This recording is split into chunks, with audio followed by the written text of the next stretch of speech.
Metafictions of Post-Post-Postmodernism. What does that mean?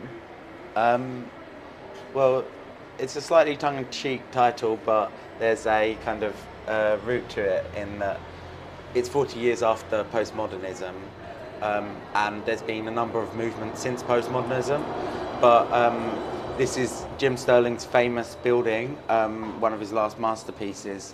A lot of people would argue it's not a masterpiece, it's a catastrophe, but other people would argue that it is actually a masterpiece.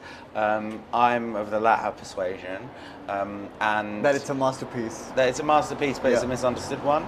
And I think that like the important thing about postmodernism is that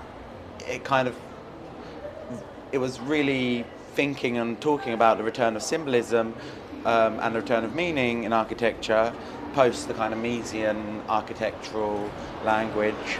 And this building particularly was in dialogue with that. It was talking to Mies van der Rohe's unbuilt proposal that was on this site, or was planned on this site, but this building kind of created this postmodern alternative to that, that ultimately didn't ever reconcile with the image making